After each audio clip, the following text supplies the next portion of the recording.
Dober večer vsem. V nizu pogovorov novinarjev Kaleidoskop sem gostila že celo vrsto, kot je Nina povedala, novinarskih imen. Novinarjev, ki niso samo novinarji, so tudi publicisti, pisatelji in tudi danes je tako.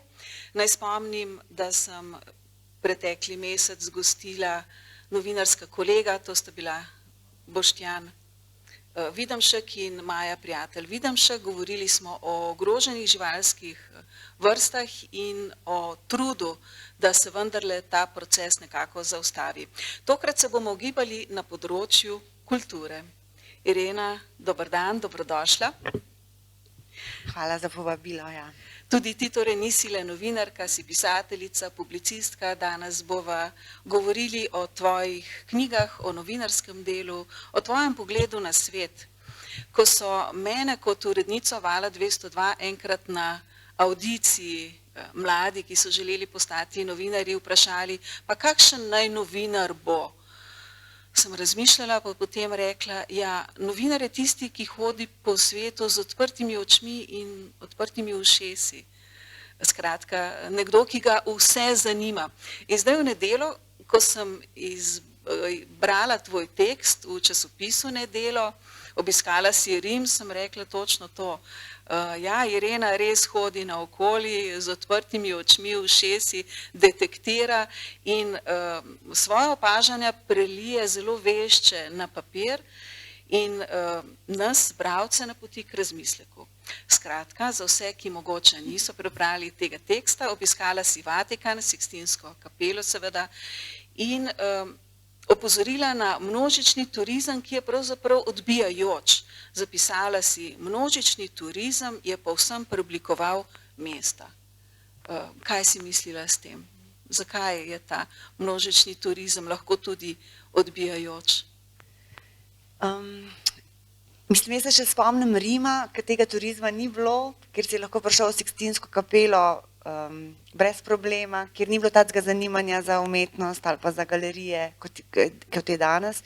In ja, se mi zdi, da so mesta danes tudi Ljubljana, čisto drugačna, prav zaradi teh trume turistov, ki v bistvu hodijo mogoče v galerije ali pa v muzeje, ki jih sploh ne zanimajo, ampak to je nekaj, kar pač nekdo mora obiskati.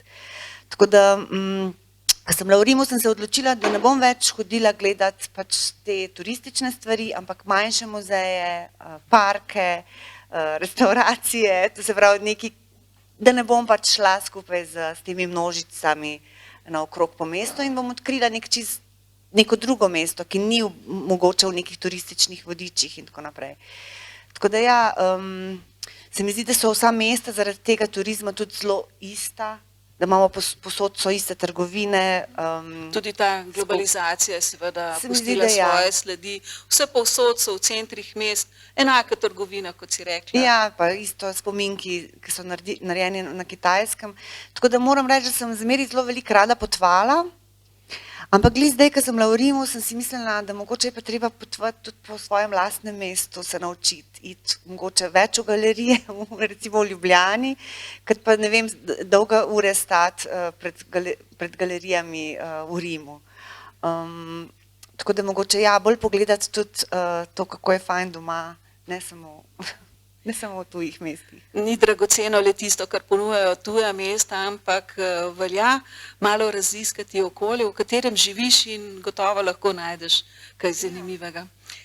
Irena, ti si po izobrazbi dramaturginja, nekaj let si soustvarjala tudi Mednarodni festival Mladi levi, bila si tudi urednica revije Maska, ampak kako si pravzaprav sploh prišla v novinarstvo?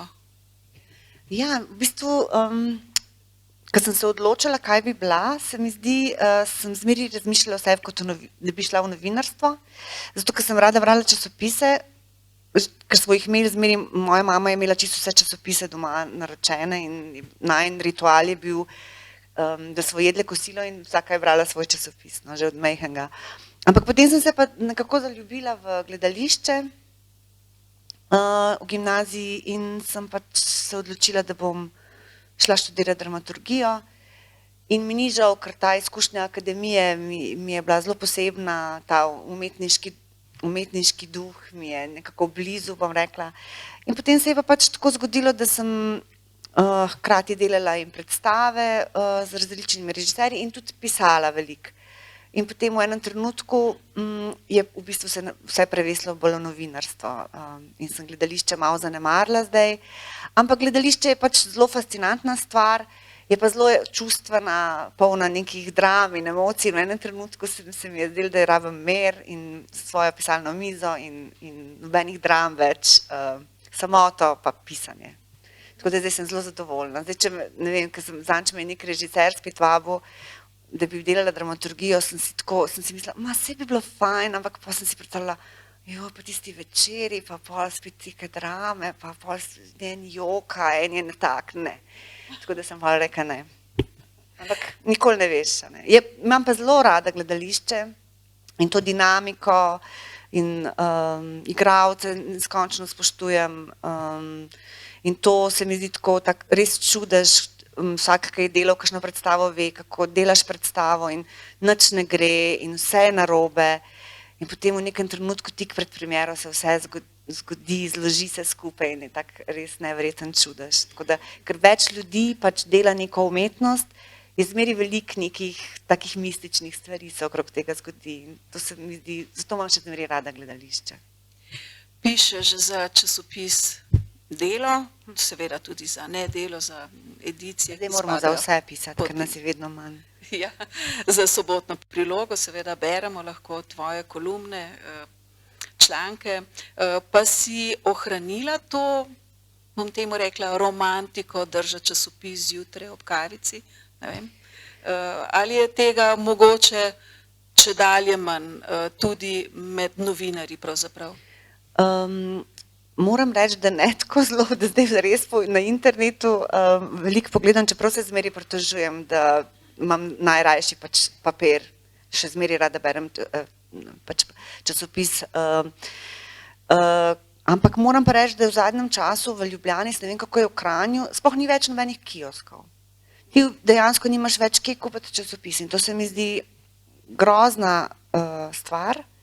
Ker se mi zdi kiosk tudi neka urbana stvar, kjer se tudi recimo v Ljubljani je bil Plečnikov kiosk, pri Tromostovju so zdaj kar nekaj ga zaprli, tam sem jaz kupovala časopise vsako soboto in zdaj kar nekaj zaprt, ker Plečnik recimo on je celo Ljubljano zgradil glede na to, kako se je on sprehajal, ker je hodil vsak dan k teti na kosilo in ker je bil strasten kadilc, si je med potjo zgradil par lepih tehle kioskov, ne.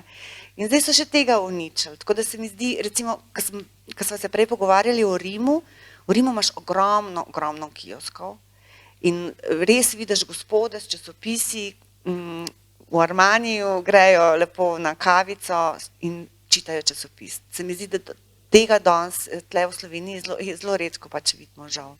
Jaz sem 14 dni nazaj opazila, da naprimer v kavarni Union ni več časopisa, ne vem. Upam, da je v Kranju tukaj kaj drugače, pa vendar se spreminjajo razmere. Res je, tudi COVID je svoje storil.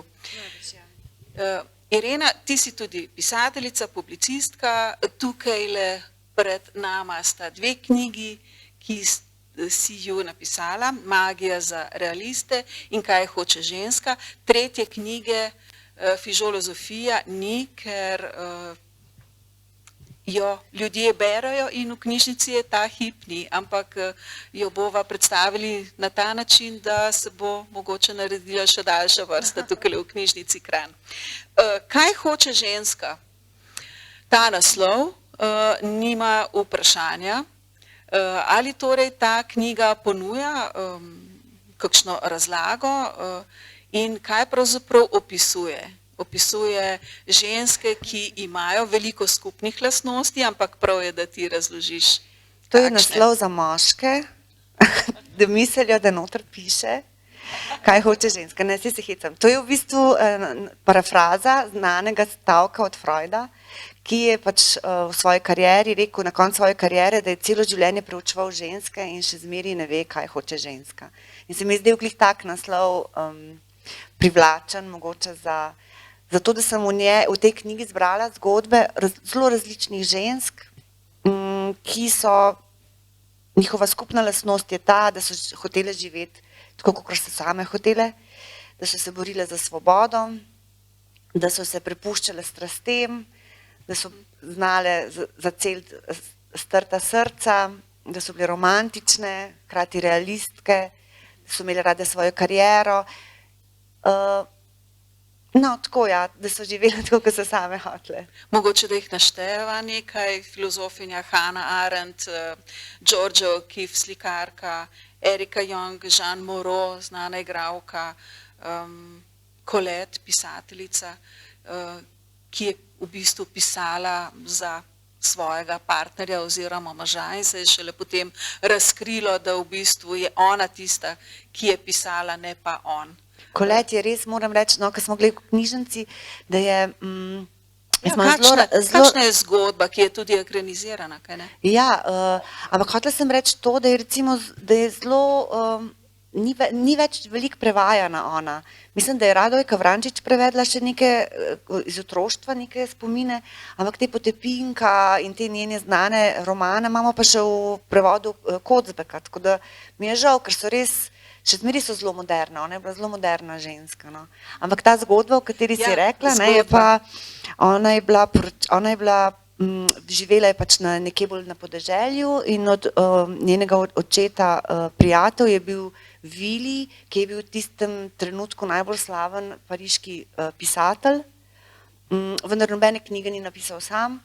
On je imel, kako je imel rekel, črnce, pač zbral je neke revne pisatelje, ki so bili talentirani, pa niso imeli imena, ki so potem za njega pač napisali romane, pod katere se je podpisal in so bili velike uspešnice. In potem, ko se je poročil s Colette in jo pripeljal v Pariz, je odkril njene dnevnike in jih v bistvu malo popopral, bom rekla tako, in se podpisal pod njih in so bili te dnevniki v bistvu največja uspešnica takrat v Parizu.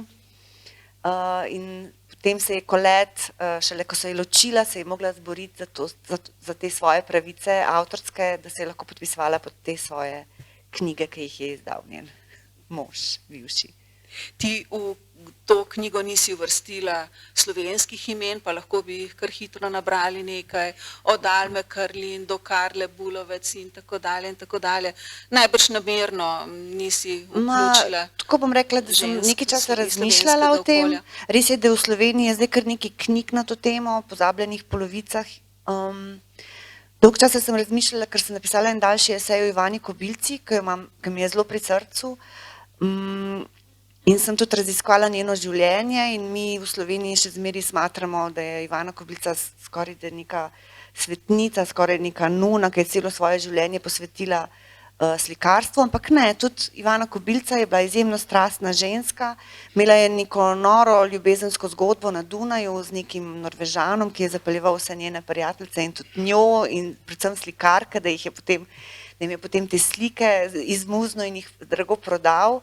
Tudi neka knjiga je v slovenščino prevedena o tem in vem, da sem pisala to zgodbo za sobotno prilogo in mi je potem klicala neka kustosinja in mi je bila ogorčena nad tem, da sem jaz o Ivani Kobilci pisala na ta način, da koga pa to zanima njena zgodba, da ona je vendarle slikarka, ne zdaj kaj je zdaj ta ljubezenska zgodba. In potem sem si jaz mislila, to bom jaz pisala o teh Slovenkah in pa bo skozi neki, da morajo biti svetnice, da one pa nimajo ljubezenskega življenja. Tako sem si mislila, ne bom nič se ukvarjala s tem. Ampak te zgodbe so zanimive, bova malce preskočili v moški svet, naprimer tudi Ivan Cankar je bil menda zelo so ga imele ženske rade. Strasten možakar, ja, so ga ženske imele rade. Oboževale so ga. Ampak tudi o tem bolj malo vemo, kaj ne? Ja, zato ker se mi zdi, da se sramujemo teh, ste gledali, ne vem, serij o Trubarju nadaljevanko, ne, se to, ali pa Prešeren, a mislite, da je Prešeren tako deklamiral ves čas, ne, oni pač ne znamo narediti zgodb iz nekih ljudi, ki so bili zelo, kako bi rekla, z naših slavnih pisateljev in umetnikov, ne. Tudi Plečnik, recimo, ki sem prej rekla, to je tudi totalno neverjetna zgodba, ne, kako je on celo Ljubljano zgradil po neki svoji poti. Ivan Cankar je pa tudi moja velika ljubezen. Jaz sem tudi veliko pisala o njegovem življenju in tudi odkrivala, se mi zdi, da zdaj, ki je bila obletnica pač smrti, da je pač nekaj knjig išlo, ki končno niso govorile o njem samo kot o nekom, ki je zavrnil tisto kavo, ki je pač imel težave z mamo, ampak kot o nekem polnokrvnem človeku. On je bil res ogromen, on je bil res frajer, on je živel najprej na Dunaju in potem se je preselil v Ljubljano in je živel na Rožniku in na Rožnik so vsak dan trume študentov hodile, da bodo videle pisatelja pri delu. On je pil čaj z rumom, že za zajtrk in je potem so pač se pogovarjali z njim in enkrat celo neka študentka, gimnazijka, se je zaljubila v njega in potem je bil nekaj osoren do nje in se je šla ustreliti pod neko hruško na Rožniku, ampak se ni do konca in tako, to so bile cele drame. Tudi recimo, kako je on šel v Trst, kakšne predavanja je imel, kako so bila polna ta predavanja, ki je delavskemu razredu govoril. Tudi pogreb je bil zelo slavnosten, so z nekim avionom so neke vence metali na krsto in tako. Ja, prikazujemo pa ta velika imena nekako trpko. Ja, tako da trpijo, da so žalostni umetniki, morajo biti tako, ne smejo preveč uživati. Tako da meni je žal, ja, mislim, da prav veliko imamo še teh. Mislim, spomnim se recimo, jaz v otroštvu sem tako rada gledala neko nadaljevanko o Shakespeareu. Zaradi tega sem se mogoče tudi zaljubila v gledališče. In še zdaj imam noro rada Shakespeara. In o Shakespeareu v bistvu se čisto nič ne ve. Ne ve se niti ta slika, ki je v National Gallery, a je to sploh on ali ni. Mislim, da so 3 podpisi ostali po njem. Vsakič se je drugače podpisal. Še zmeri so teorije, da mogoče teh dram sploh ni on napisal, ker ni bil toliko študiran. Ampak Angleži so naredili 10 nadaljevank o tem Shakespeareu, ki on govori, mislim, da govori nekaj, najbrž ne tako kot takrat. Zmislili so si neke karakterje, mislim, naredili so zgodbo iz svojega največjega dramatika, pri nas pa deklamacije. Tvoja kolegica Vesna Milek je napisala naslednje besede ob knjigi Kaj hoče ženska. Zgodbe teh žensk delujejo kot akupunkturne točke za ustvarjalnost, kot kozarec rdečega vina za samozavest, kot zdravilo za zlomljeno srce ali sirup z železom, ki oživi slabokrvneže. Res mi zdi lep zapis. Ampak kaj lahko črpamo za današnji čas iz teh zgodb? To so zgodbe žensk, ki so bile uporne, revolucionarne, razgledane, želele so nekaj več in seveda čas jim ni bil ravno naklonjen, najbrž so izpadle kot čudakinje ali celo še kaj hujšega. Kaj lahko črpamo iz teh zgodb za današnji čas? Jaz mislim, da se stvari niso tako zelo spremenile. Recimo, če sem glede na to, da pišem veliko ljubezni, o njihovem ljubezenskem življenju, to je vse isto, nič ni novega pod soncem, se mi zdi. Je pa res tudi, da so bile mnoge, tako kot si rekla, pred časom, tako da to uporništvo mogoče v tistih časih, v katerem so one živele, še ni bilo tako, ni bilo nekaj čudaškega, danes je na nek način tudi, ampak vseeno se mi zdi, da ženske imamo neko drugačno samozavest, ki pa je še zmeri, kot vidimo tudi po svetu zdaj, ker postaja vedno bolj konzervativen, je vedno bolj ogrožena in se mi zdi, da ženske se bomo mogli skozi boriti za neko svojo svobodo in pravice. Vodilo te knjige je bila tudi misel ameriške feministke Glorie Steinem, ki je rekla, da jo je feminizem naučil tega, da ti ni treba živeti tako, kot živijo vsi. In to se mi zdi, so tudi te ženske prakticirale in to je tudi neka taka, kako bi rekla, iskanje svobode tudi v današnjem svetu.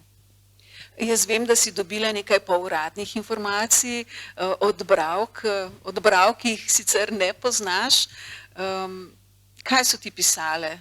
Kaj so ti sporočale? Jih je ta knjiga mogoče opogumila, da so mogoče bile malo bolj samozavestne?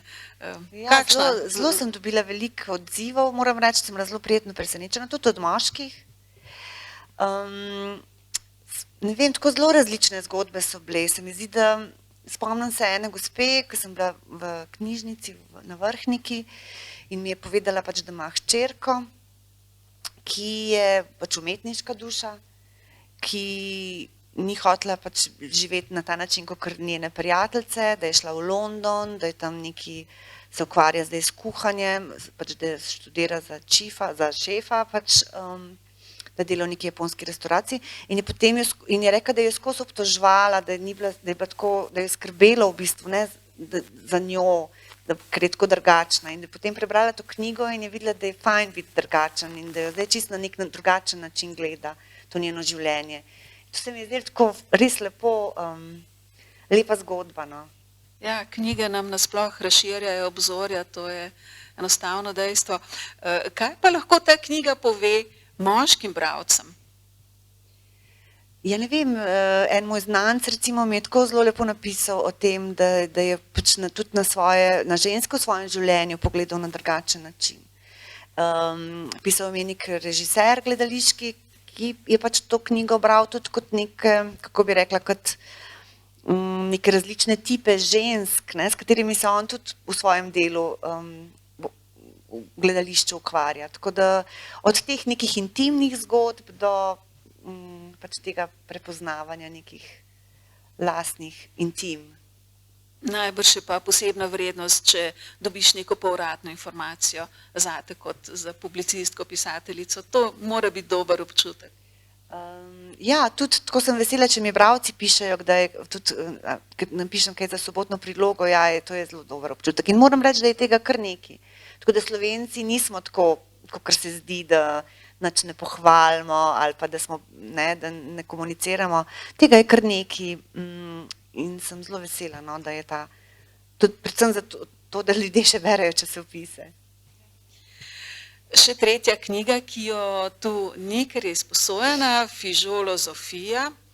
Torej, kaj ima fižol skupnega s filozofijo, to nam boš povedala ti. Sicer zdaj smo že v času, ko so vrtovi že pospravljeni, pridelki so že v shrambah, v zmrzovalnikih in tako dalje. Torej, Fižolozofija, kaj ima pravzaprav fižol skupnega s filozofijo? To je tako dober naslov, nič drugega. Ampak ja, pač imela sem pred leti vrt in potem sem pisala kolumne za Nedelo o tem vrtu in potem sem v bistvu me začel zanimati ne sem vrt kot priročniki za vrt, ampak predvsem kdo vse je vrtnaril, zakaj v bistvu tudi, ne vem, začetek, biblična zgodba se začne z vrtom. Vse filozofske šole grške se v bistvu nastanejo v vrtovih, to so bili moški, ki so se sprehajali po vrtovih in filozofirali, tako v bistvu nastane filozofija. In potem sem začela preučevati, kdo vse je imel vrt in sem v bistvu ugotovila, da skoraj da vsi pisatelji, pesniki in potem so me začele zanimati te zgodbe in sem pač znotraj te knjige pisala o tem, kako jaz obdelujem vrt in potem še zgodbo o tem, kdo vse je imel. Ja, Fižolozofija, seveda to ni noben priročnik, kako se znebiti, ne vem, polžev, kdaj posejati solato, kam. To je nek popolnoma drug nivo, ki pa, ko sem jaz prebrala to knjigo, sem si rekla, ja, saj res, ja, ravno to, kar nam govorijo mame pa babice, ukvarjanje z vrtom pomirja, prinaša neko čisto drugo duševno dimenzijo. O tem pišeš v tej knjigi, saj to knjigo posvečaš tudi svojima starima mamama, kar je zelo lepo. Kaj je tako magičnega v tem vrtu, da tako deluje na našo duševnost pravzaprav? Mislim, da več stvari. Tudi nevrologi recimo ugotavljajo, da če delamo z rokami, da smo bolj mirni, da smo manj anksiozni, to je v bistvu že začetek. Ampak se mi zdi, da je nekaj takega primarnega. Jaz v tej knjigi pišem, da sem sicer odraščala v mestu, ampak sem bila na počitnicah pri stari mami, pri obeh starih mamah in sem izmerih opazovala, kako delajo na vrtu ali pa na njivi. In se mi je potem, ko sem začela obdelovati svoj vrt, zdelo, kakor da ene stvari že od nekdaj poznam. Tako da mogoče je to tudi neka taka genska vertikala, bom rekla, neke modrosti od stare mame do mame in potem do mene. Tako da, ja, vrt pa vsak, ki ga ima, sigurno ve, da je pač stvar meditacije, da te pomiri, da je nek tvoj kotiček to, da je to nek prostor, ki ga ukrademo v naravi, da je nekaj, kar že to, da svojo zelenjavo sami pridelamo, da je to nekaj zelo dragocenega. Tako da ja, vrt je tudi prostor različnih teh mistik, imam noter tudi veliko o te kako bi rekla, etnobiologiji, a ne, ker Slovenija je polna teh nekih legend in zgodb o rastlinah, na katere smo tudi v bistvu pozabili, pa so zelo lepe in zelo čudovite. Predvsem pa sem ja to preučevala recimo Orwella, ki ga imam zelo rada kot pisatelja, ker se mi zdi tak velik borec za resnico. A on je imel vrt? George Orwell? Jaz nisem vedela, ampak ja, on zdaj v bistvu v Ameriki je šla neka knjiga Orwellove vrtnice, da je on posadil neke vrtnice v Londonu, ki še zdaj rastejo, ampak potem, ko je bil on je, jaz vam zelo priporočam vse te njegove knjige, ki so zelo dobro prevedene tudi v slovenščino.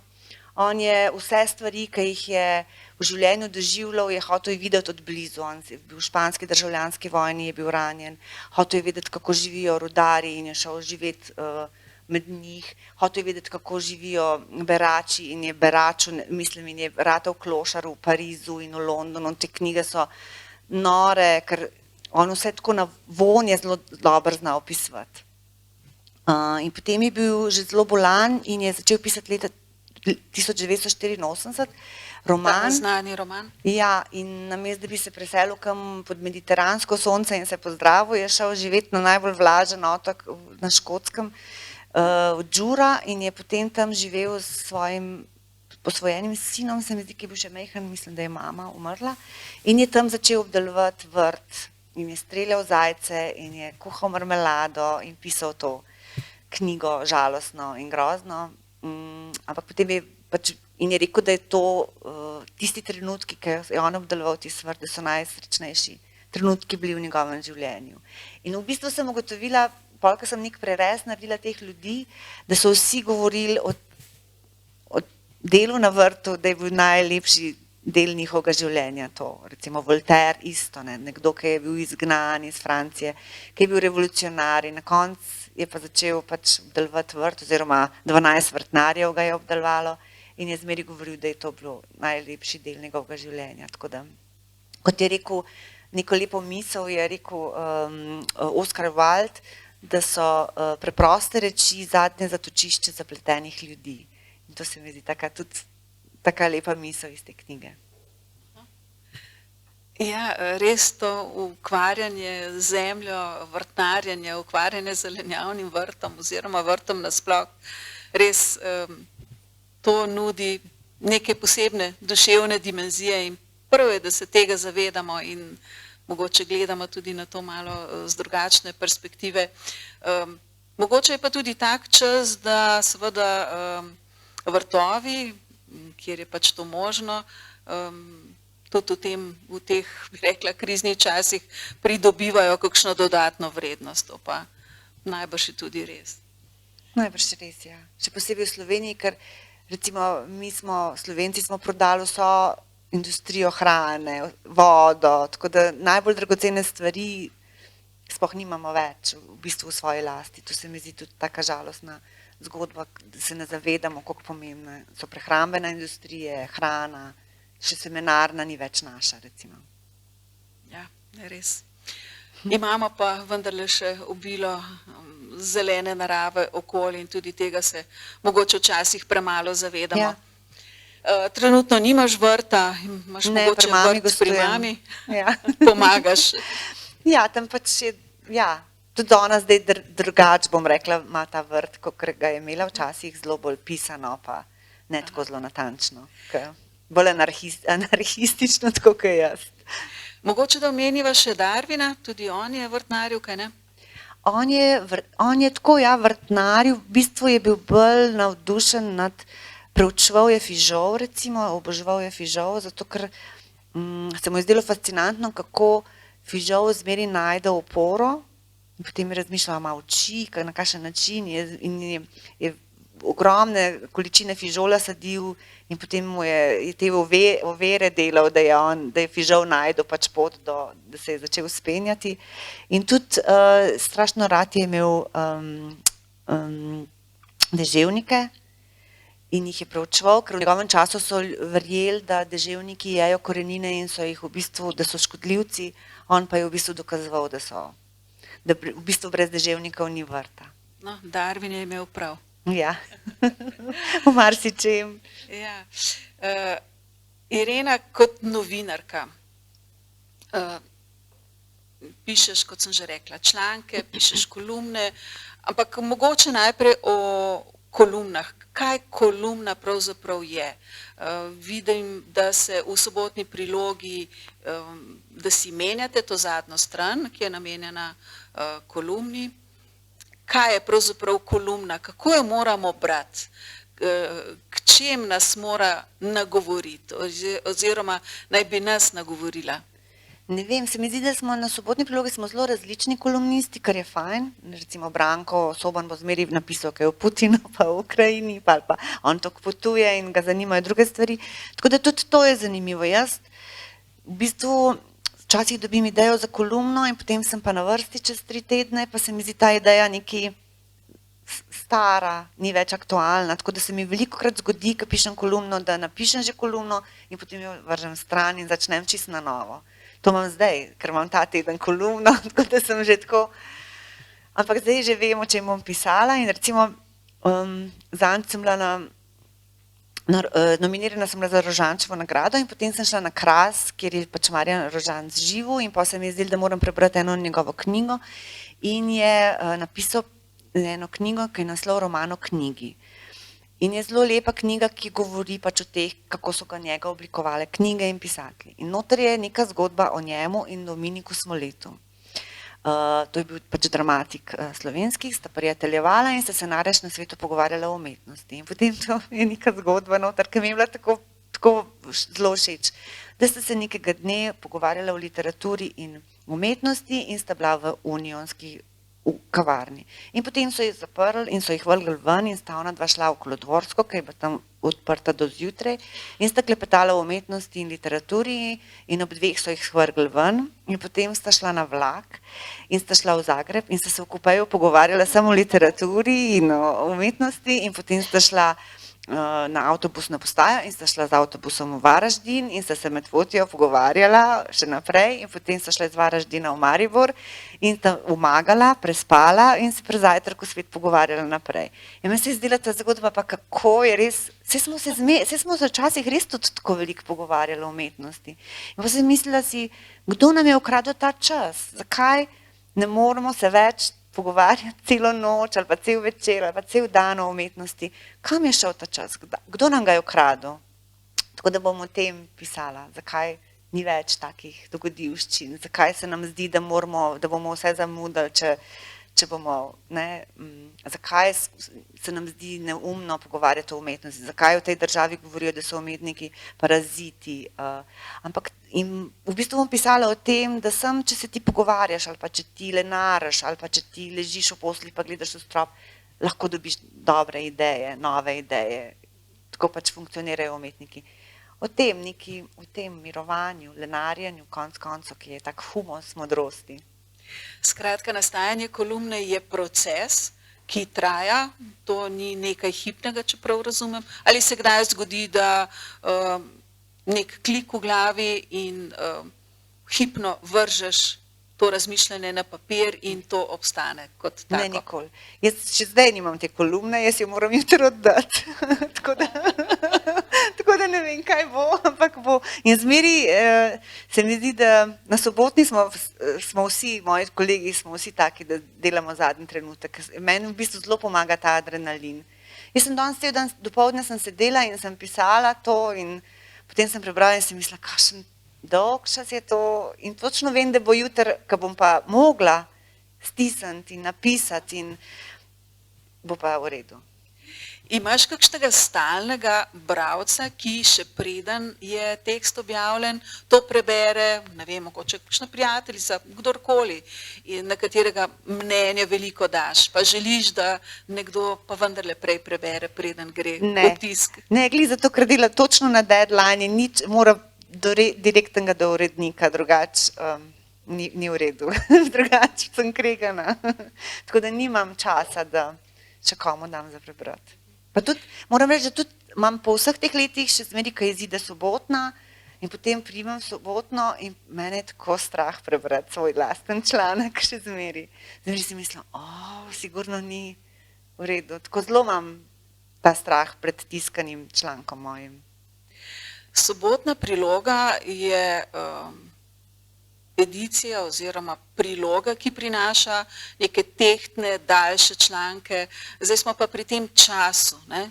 Ali imamo sploh še čas brati knjige ali pa recimo daljše članke, si vzamemo čas, vemo, kako je z nakladami, mogoče nas je tudi ta splet nekako odvadil nekih prejšnjih navad, nismo več pripravljeni, ne vem, posedati, brati, ker si mislimo, da ni časa, da nas vedno nekaj preganja.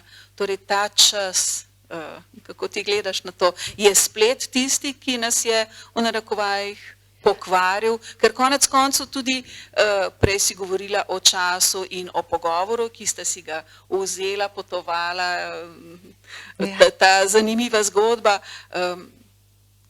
Mogoče je tudi v običajnem življenju tako, da kar nimamo več časa, nimamo več toliko časa za druženje, za pogovore, ne samo o umetnosti, o marsičem drugem. Ja, se strinjam. Obiskov recimo je vedno manj, včasih smo si zelo veliko hodili na obiske.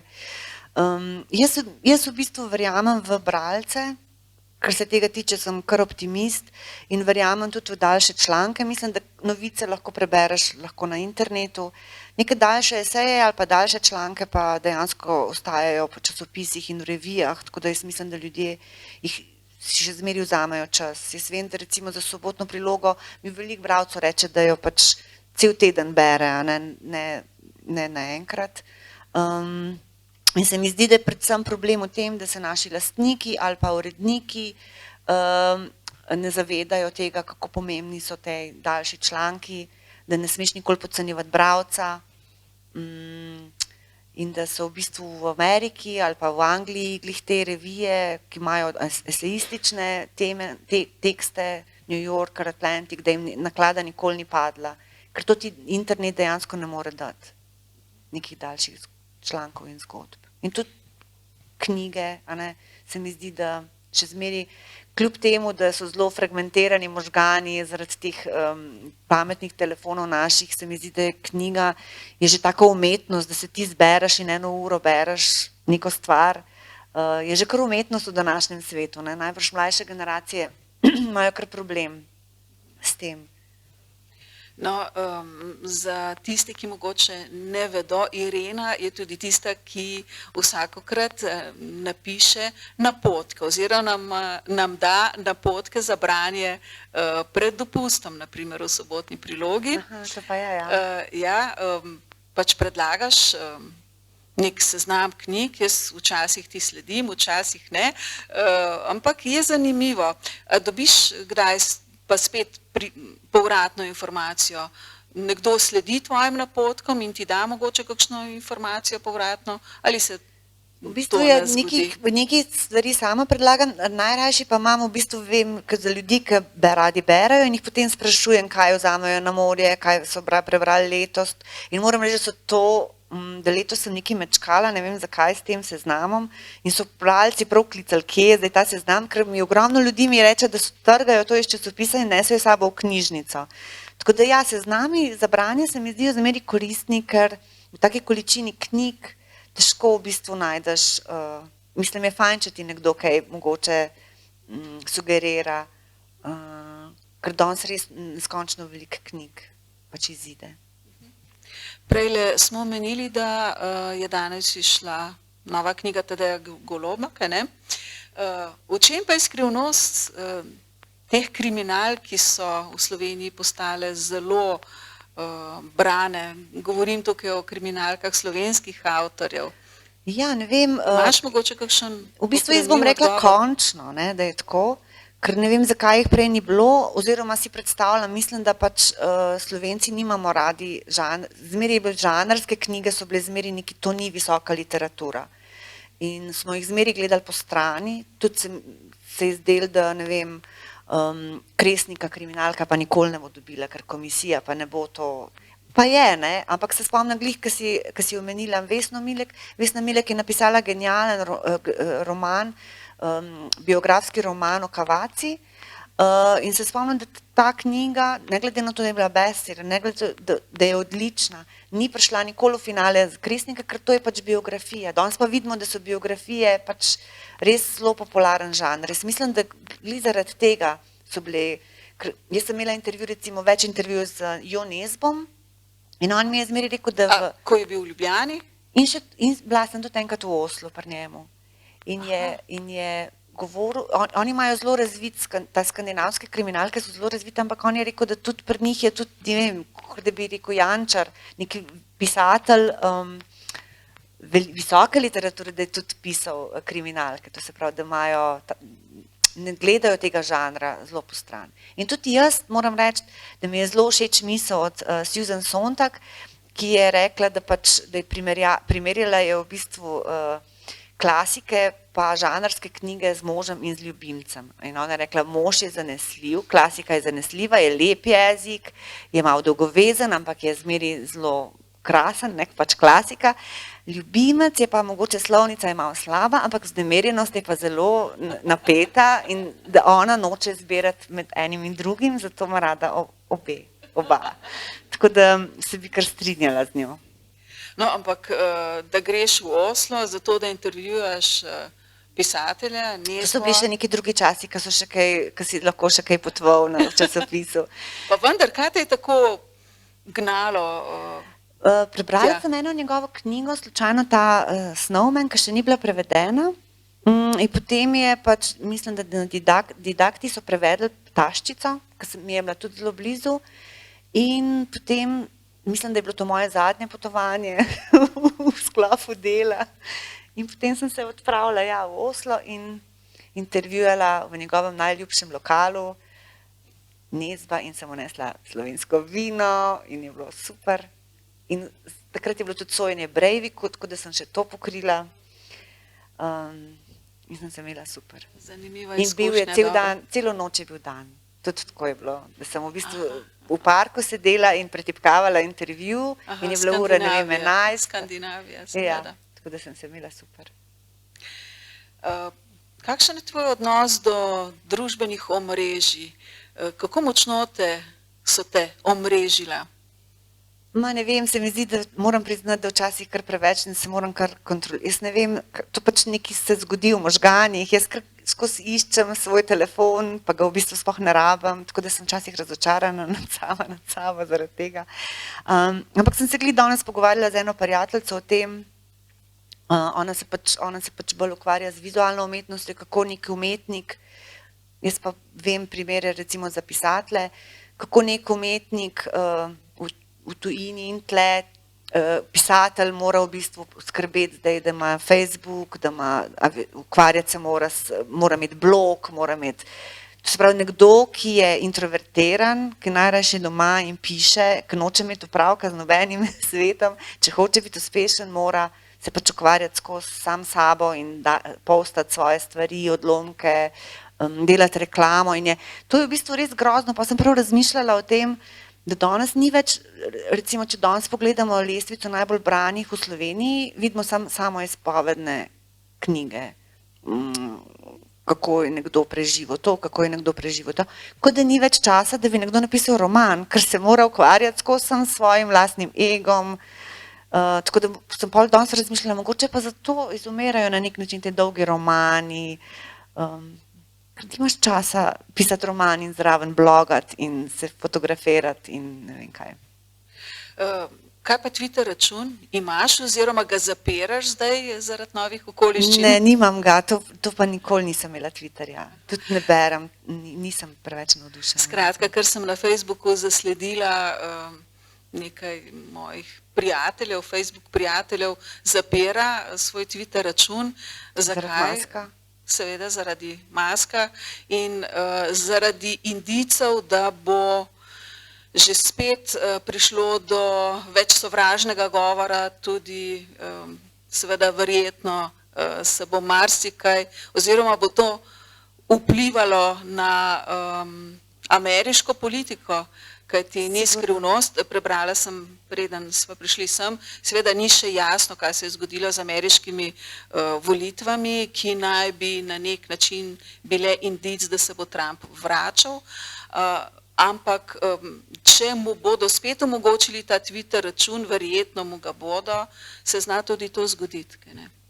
Ja, mislim, to je res neskončno velika moč najbogatejšega človeka na zemlji, ki lahko naredi vse. Mislim, on je tudi poslovnež, on sodeluje z Rusijo, sodeluje s Kitajsko, sprav z državami, ki cenzurirajo družabna omrežja, on ima koristi od enih in drugih, a bo on gledal na dobro človeštva, na dobro ljudi, ali bo gledal na svoje poslovne odločitve glede Twitterja in tako naprej. To se pravi, da kapital dejansko v tem primeru, lahko rečemo, bo vplival na neko družbeno dogajanje. Sigurno bo vplival, ja, se strinjam. In tudi ja, te volitve bomo videli zdaj, kaj se bo zgodilo. Ne sem Trump, najbrž tudi kakšne druge radikalne ljudi bo spustil na Twitter. Tako da se mi zdi, da to niso zelo preproste reči. Ja. Sem tudi pisala članek o Musku, ki jih prejšnji teden. Ja, sem prebrala v sobotni prilogi. Ja. Tako da sem se malo bolj uživela v te zgodbe bogatašov. Seveda deluje pa pravzaprav dokaj tako hecno, ko ga gledamo na televizijskih posnetkih, in konec koncev pa očitno je to en velik vplivnež, ki zna tudi v Ameriki, ki je ogromna, voditi oziroma pripustiti neko politično opcijo, ki recimo, da mislim, ja, če imaš toliko milijonov sledilcev, kot jih ima on, najbrž mogoče lahko v nekem trenutku tudi že določaš volitve, če sugeriraš, koga ne volijo. Tako da to so res kar nevarne reči. Mislim, neka demokracija in neka klasična politika se v trenutku spremeni. Velikokrat v teh pogovorih z novinarji govorimo o prihodnosti medijev, novinarstva nasploh. Scenariji se lahko zelo črni, odvisno kako gledamo v to prihodnost, tudi odvisno od tega, kdo je bil moj gost. Kaj pa ti misliš? Ali ljudje, bralci, poslušalci, gledalci potrebujejo verodostojne informacije, kje jih pravzaprav dobijo in kakšna je sploh prihodnost novinarstva, tistega pravega, profesionalnega, ki ima neke standarde, etične in druge? Jaz se bojim, da ni preveč svetla, ampak sem vseeno optimist, ker se mi zdi, da dobro zmeri zmaga in da tudi resnica na nek način zmeri zmaga. Ampak ne vem, žal mi je recimo časopisi so se tako privatizirali, žal mi je, da nek kapital tudi neke vsebine narekuje, to se mi zdi zelo nevarno. Prej smo se pogovarjali, ne vem, o svobodi žensk, ki se lahko podre v hipu, tudi svoboda medijev se podira v hipu, vidimo, kaj se dogaja na RTV-ju in ne vem, kako se sploh ta zgodba, kako se bo vse zmotalo, ti še veš boljš kot jaz. Hočem biti optimist in točno zato, ker se mi zdi, da se ne sme podcenjevati bralcev, gledalcev in da ljudje na nek način znajo prepoznavati resnico. To pa res upam, da drži. In še eno tako splošno vprašanje, ki ga velikokrat slišim, pa zakaj bi potrebovali medije, kot so naprimer RTV, pa Delo, ali pa Sobotno prilogo, kot en resen časopis, pa se vse dobiš na internetu, se vse lahko prebereš, pa se ne rabim. Zakaj bi bral časopis? Ja, jaz mislim, da so bili to pomembni kolumni, komentarji, daljše zgodbe, vse to, kar ne dobiš na internetu in zato, ker imaš neke pač novinarska imena, ki stojijo za svojimi besedami in da so tudi bralci navajeni pač brati te ljudi in se mi zdi, da tudi premalo na nek način se izpostavlja posamezne novinarje ali pa to, da imaš tudi ti lahko svoje lastno mnenje, da ga zagovarjaš, da se boriš za resnico, da iščeš resnico. Vse te osnovne stvari se mi zdi, pol pridemo zmeri na to, zaradi česa mediji sploh so. Še eno vprašanje imam. Če bi imela zelo veliko časa, seveda in bi ti služba to dopuščala možnosti, česa bi se lotila, kam bi mogoče odpotovala, koga bi intervjuala, česa bi se analitično lotila in potem mogoče napisala v več člankih. Kaj je tisto, kar imaš nekako v malih možganih, pa rečeš, ko bo enkrat čas, bom naredila tudi to. Ko bo denar in čas. Ja, naredila bi intervju, potovala bi po svetu in bi delala intervjuje z zanimivimi pisatelji, recimo. To bi sigurno rada. Hodila bi po svetu in pisala o stvarih, ki jih vidim. Začela bi pisati mogoče leposlovje, to je moja velika želja, sem nikakor ne pridem do tega časa. Tako da ja, mogoče bi bilo najbolj, da grem na neko rezidenco za pol leta v Rim in začnem pisati kakšno kriminalko. Vpleteni bodo pa Slovenci, kaj ne? Gotovo bo kakšna slovenska zgodba, ki se dogaja v Rimu.